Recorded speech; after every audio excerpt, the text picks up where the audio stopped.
Welcome to Touched and Empowered, a show created to empower individuals to value their lives by hosting think tank discussions that will inspire positive action. Touched and Empowered with Katie and Ace starts now. Oh, welcome everybody. This has been an interesting week for Katie and I both. It's been one of those moments in life where it's just at some point you kind of have to not give up control. I guess give up control. Let's talk about control, Katie. Let's actually talk about this. What is we're gonna get down and dirty with control. I got you. Yeah. Okay. Let's really get into that because I think it's so important for people to understand the difference between like controlling behavior that is not good and controlling behavior that is actually more about what you can do, what is empowering and what is more for yourself versus trying to enslave another individual. And what we actually have control over versus the illusion of control. Yes. I know we've talked about this in previous episodes, but I think, there's a lot going on. I mean, in the timely essence, what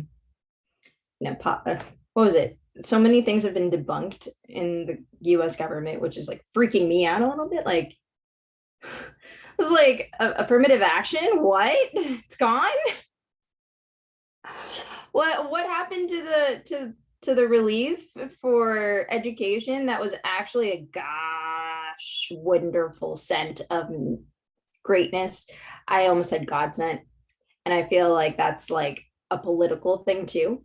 We're even controlled by the fact that we can't say the right things without getting backlash. Like, look at this.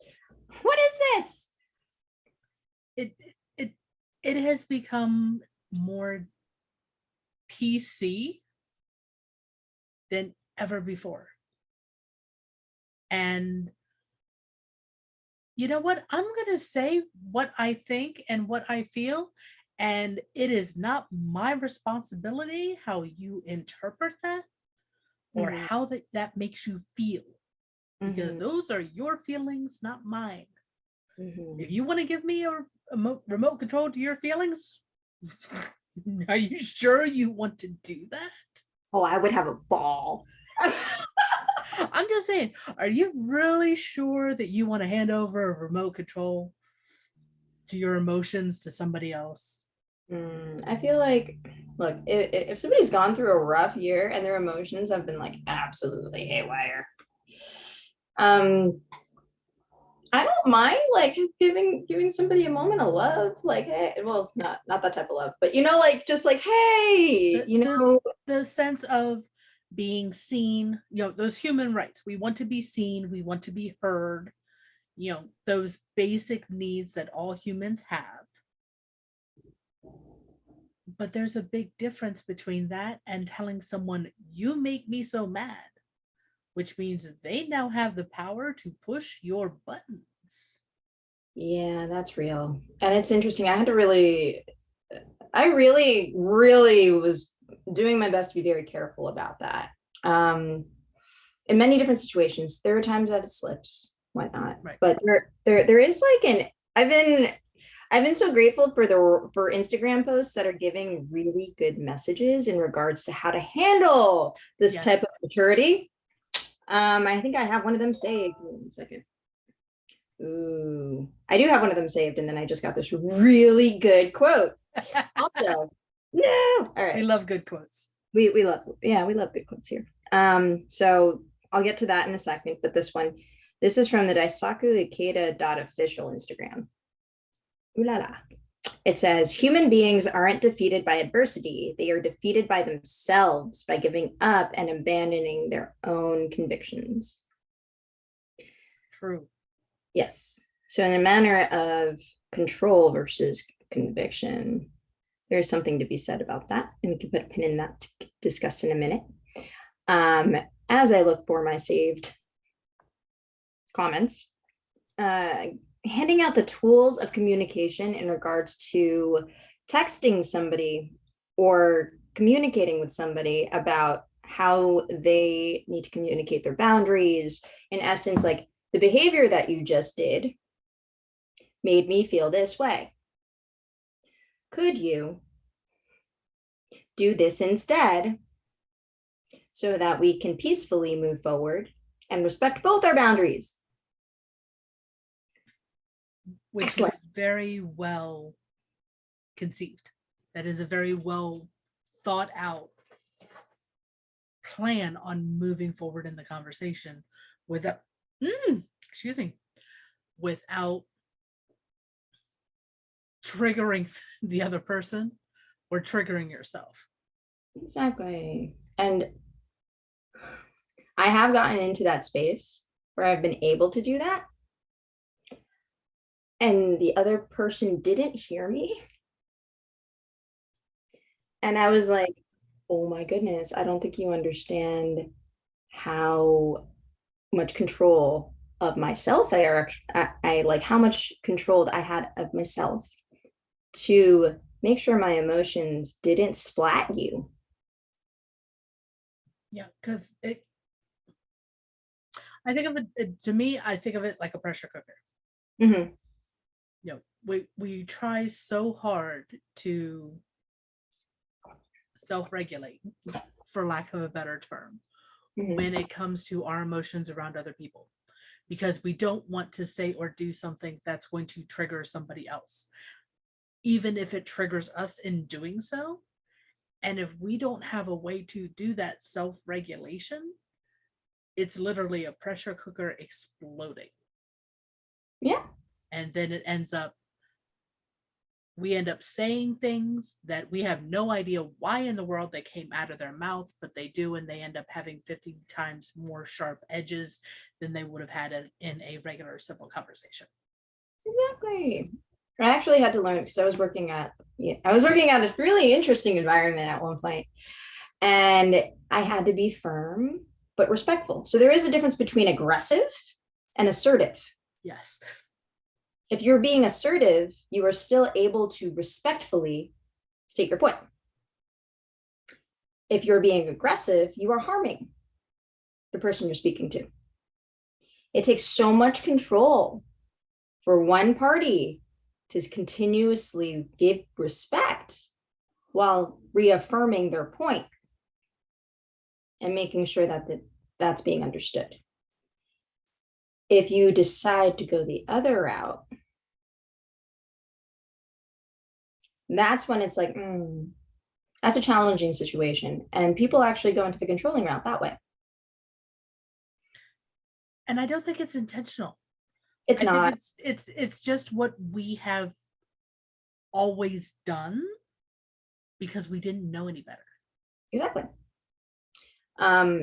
What I've been told many times and many times over, which makes me a little like disappointed in people sometimes, it kind of does. I'm not gonna, it's like, I get a little sad, but now I'm just, okay, how do I figure out a way to better move forward with this standard? Like, I remember somebody called me aggressive, right? And I was like, I don't think it's being aggressive because I've been direct. And I guess in the terms of understanding, being indirect is polite or something of that nature, or I caught them. I don't know. Freaking, I have no idea. But I caught them. But I remember, like, regardless of what was happening, I still gave them the respect that they deserved as a human. And then just let the weird stuff just roll off my back.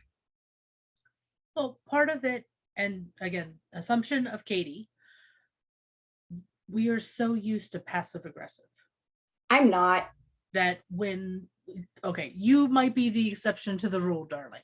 I appreciate it. I mean, it happens, but it goes right over my head. And then they get mad, and people usually get mad because I didn't understand it, because I wasn't hurt by it, because I just didn't understand it. I'm so sorry. I just from the standpoint of growing up in households, and I'm saying households plural because my mom was married, divorced, not married, but been with the guy for 14, 20 years, whatever.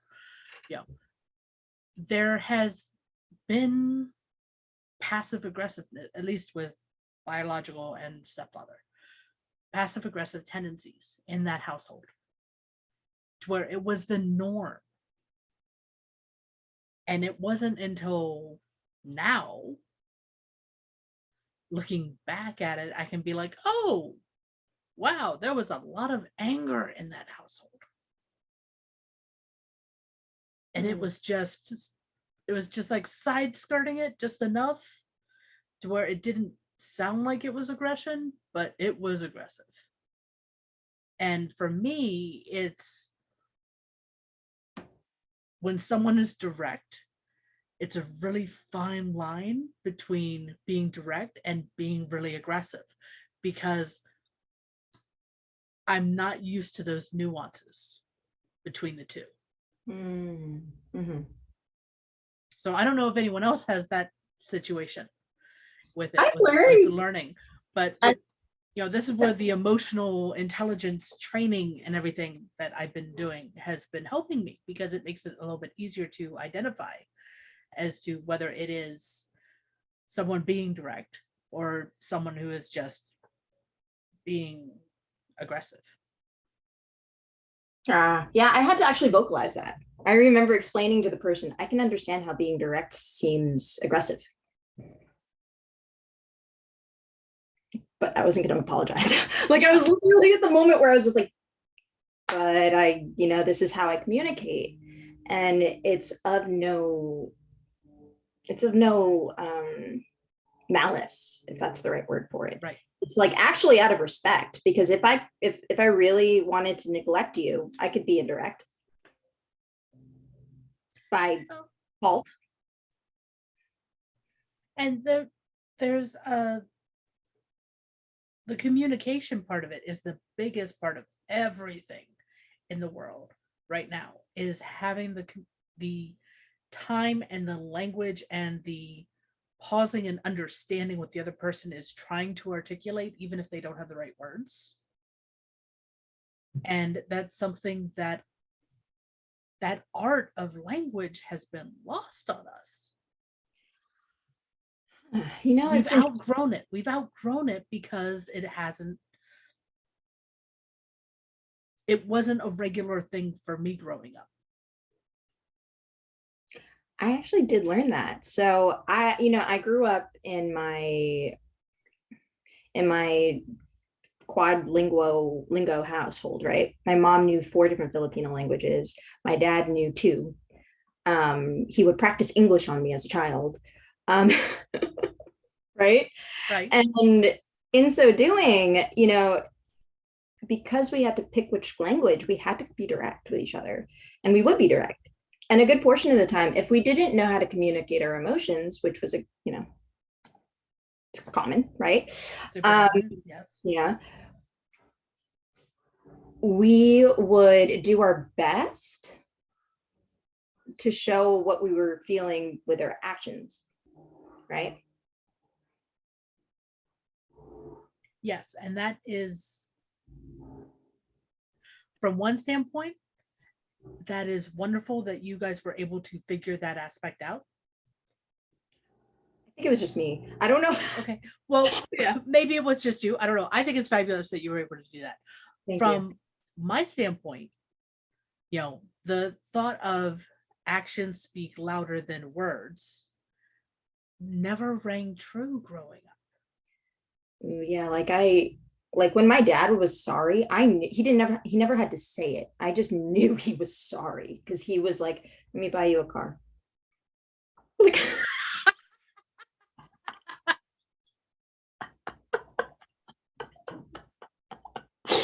sorry. Let me buy you. Okay. I can't. I should not laugh. But to me, I find that incredibly hysterical. But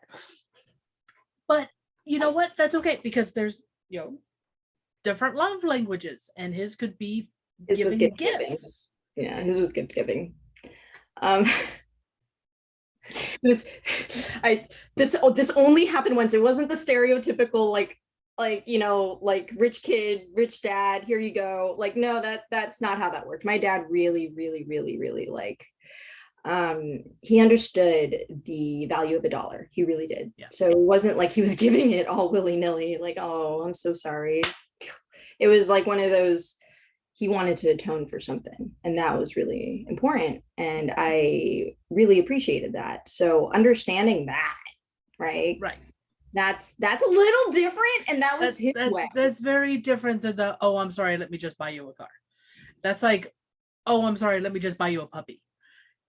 You know, and unfortunately, you know, back to the whole language as to his being gift giving, as to how he expresses his emotions and stuff.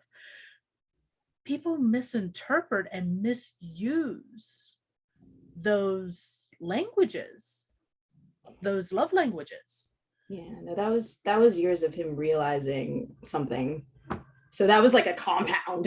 Yeah, that would, for as a parent's point of view, for me to offer something like that to my son, yeah, I would probably be atoning for something that was decades of mistakes.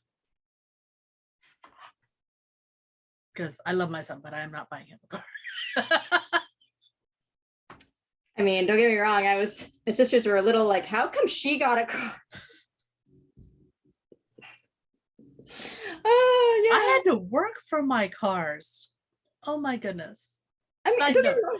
I had to work for, I had to buy my own car. After one accident, my stepdad said, nope, that's it. You got to get your own car and you got to get your own insurance. Yeah, that's fair. Fair. Yeah, that's what it is. It is what it is. Yeah, and I mean, don't get me wrong. There's so much value car to shop. Yeah, I tried car shopping twice without my father. Yeah. No. Next time I go car shopping, my mom's other half, we call him dad, even though he and my mom will never get married because he's the permanent bachelor. He is going car shopping with me. He is an expert when it comes to negotiating the cost of vehicles. That's awesome. But then again, he owned a used car lot, so he's, you know, he does. That's just like, that's fair background. All right, let me give it straight to the rest of America.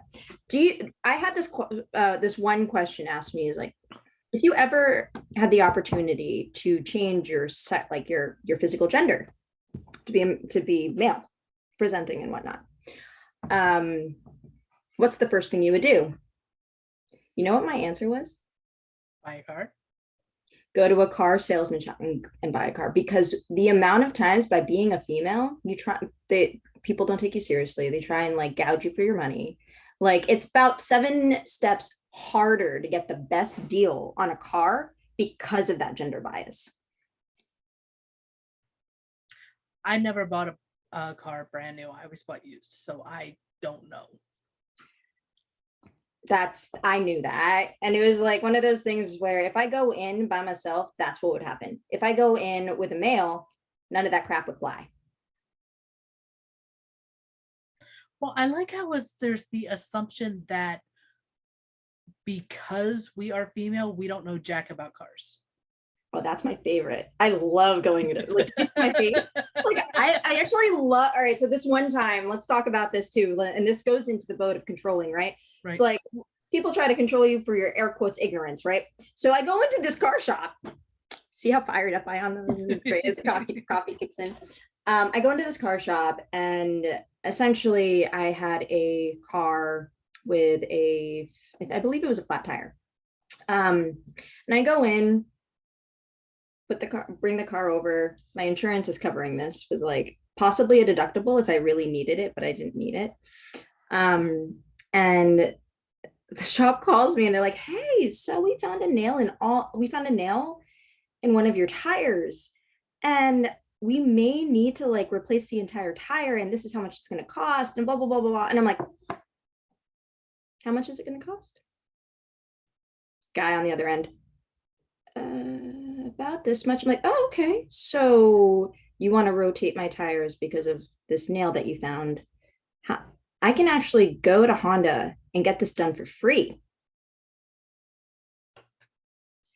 instead of paying that cost. So when I get to the shop, am I going to be paying that cost? And this guy went, we'll double check if the nail is there. And if it's not, we'll just, rotate your tire for free. Don't worry about it. Thank you so much. Have a great day. Bye.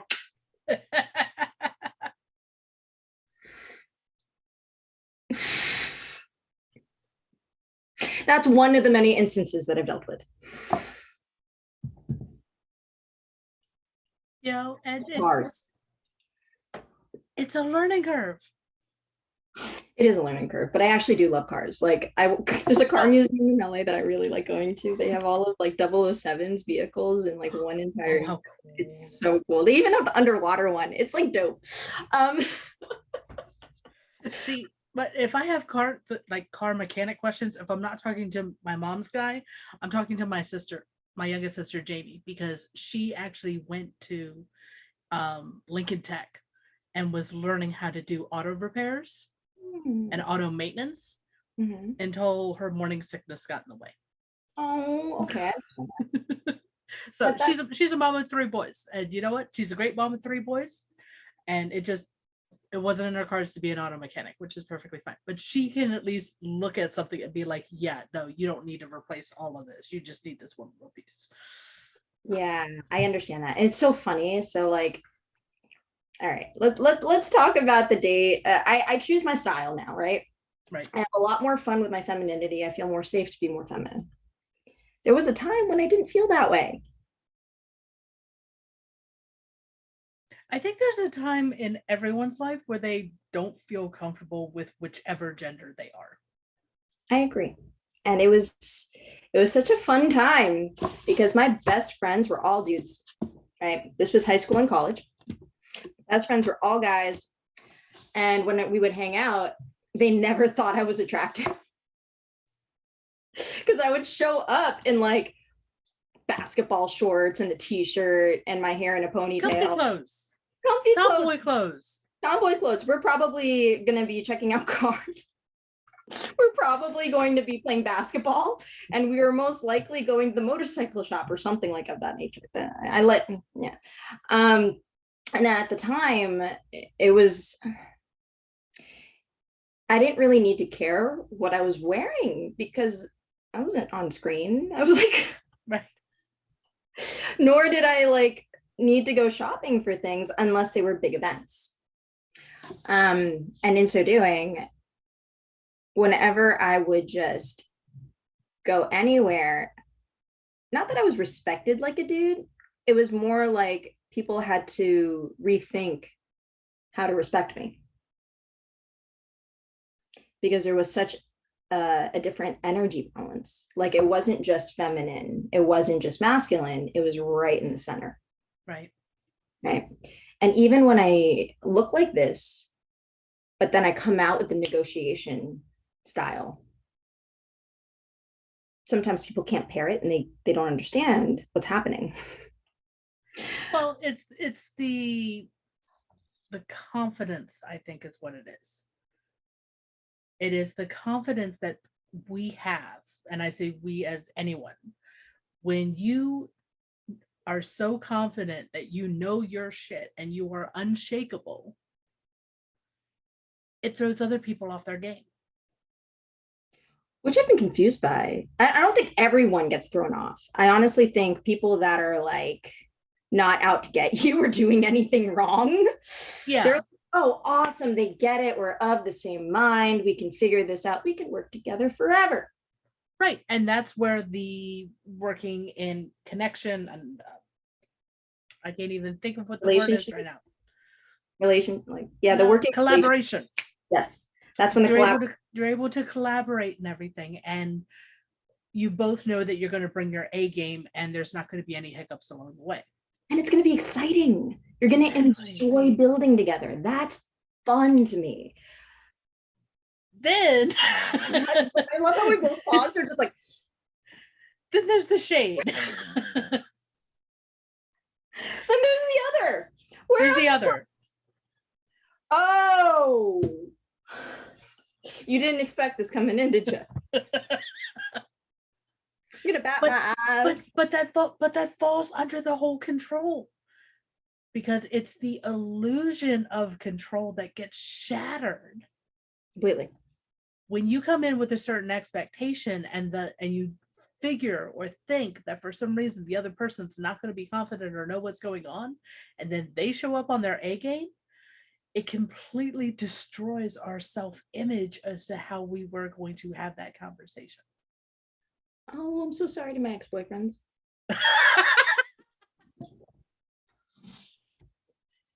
Yes, own it. Yeah, no, I get it. Well, I know that I have shown up to conversations where I've been kind of like, okay, let's make sure you are comfortable with the whole thing. It's an uncomfortable topic. We'll make the most uncomfortable topic. Let's talk about money. That is an uncomfortable topic in most relationships, whether it be parent and child, you and your significant other, you and your parents. Money is an uncomfortable conversation. Yes.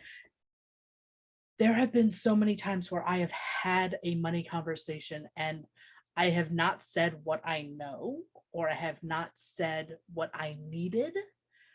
And the conversation everything just crumbles on top of itself. It just caves in on top of itself and nothing gets resolved. If anything, it's 10 times worse. Yeah, I've had those conversations. And then the few times I show up knowing my stuff. Depending on who I'm talking to, they either respect it or they think that I'm dealing drugs or something to make an extra money that they can't account for.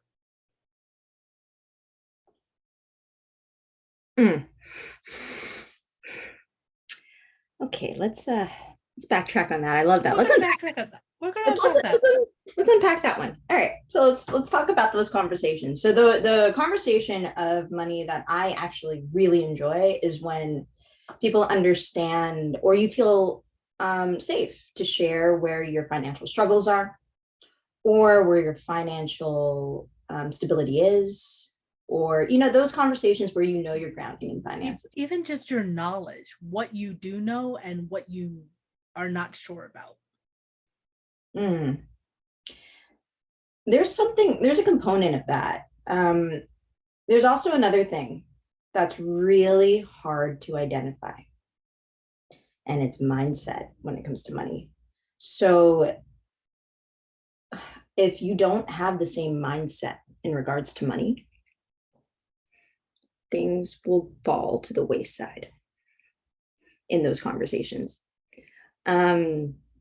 Sometimes if you're in a position where you need to learn more and understand more in finances and education and all that fun stuff, and you have a partner that has that education and you're open to receiving that type of information and then changing some old paradigms, that's cool. That's fine. Yes. If you are not open to that and one partner has a different mindset than the other, it gets bad. I promise you it'll get bad. Yeah. And even if you assume the other person knows what they're talking about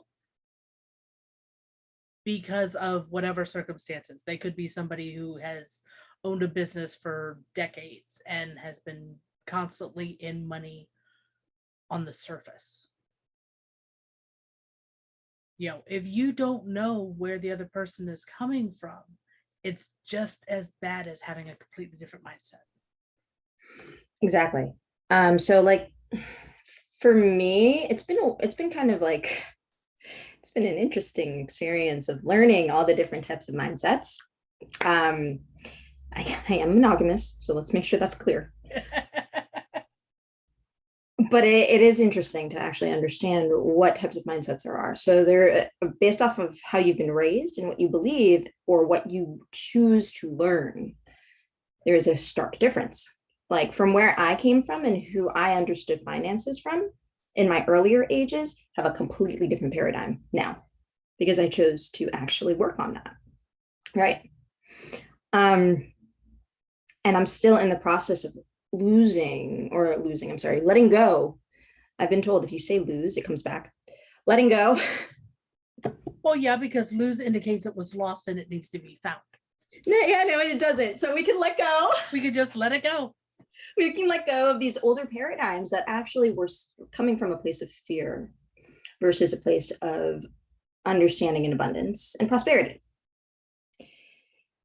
If you key into those subsets, if you lose $1 million that day, you'll know how to get it back the next. I've actually learned, I had a bunch of friends. One of them was he was a trust fund baby, right? He had millions of dollars at some point. And when I met him, he did not anymore. And then he was like, he had to depend on 9-to-5s or any other source of like income that wasn't built off of what his father's paradigm was. So he'd actually learn how to manage monetary income. He didn't know how to reinvest. He did not know how to utilize certain assets to leverage debt, things of that nature. He didn't learn any of that. He just hand out, check, hand out. Yep. And you do not have to be a trust fund baby to have that kind of mindset. No, and some NFL that's what I had with a 9-to-5 job. Yes. Yeah. And it was interesting because I actually spoke to somebody and like, monetary ignorance is the easiest way to control anyone, right? So it's one of, yes, it is one of. Yeah, it sucks. So my mom, let's talk about that before I go into the other guy, but my mom was like, my father would never let me do that. Like he would never let her rely on a man for money. Cool. Oh, no, that's good. Right?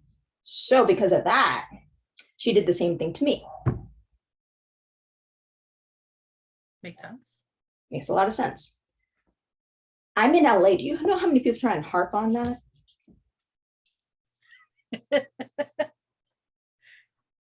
There was this one. I can imagine. Oh, I had this experience once where this guy, I was like, because I had the ferocity of my mother. My car was impounded for like $4,000, right? And I was just like, oh crap, my car. Oh, my car. No, my car. And I just somehow one day just vented to this photographer because I was Instagram modeling at the time, that I was like, oh my car. And he was like, I'll give you a loan. And I went, why? Like immediate from to why? What are you doing? Like just on guard immediately. Right. And because I was so on guard to receive this $4,000, he actually sent me a waiver. Like, hey, no, this is a waiver, sign it. It says this is a, what do you call it? This is a personal loan with a waiver. The waiver will be basically a gift. You are not, you're not liable to give anything in return. I read the waiver and I went, okay. Gave him the waiver. I did the waiver. Cool. After that, I was kind of just like, this doesn't feel right. So I actually referred him to like 4 or 5 of my designer friends, and they called him to do fashion shows, to do photo shoots with him. His price was $450 an hour. He basically received the $4,000 and then some through my referrals. Right. And then from there, I felt okay. Like that was just something that I had to learn on my own, right? But at the same time, like daughter, like mother, like daughter, I made sure that no one was going to take advantage of me because of that possible situation. And that is where conviction versus control is really important. Understanding exactly what you can do and knowing that there is a way so that you don't feel like you have to sacrifice your own dignity for money or because you're in a place of ignorance that you need to surrender your humanity for. Thank you for joining us. We hope that the discussion today will inspire you to take positive action in your life. Until next week, be empowered.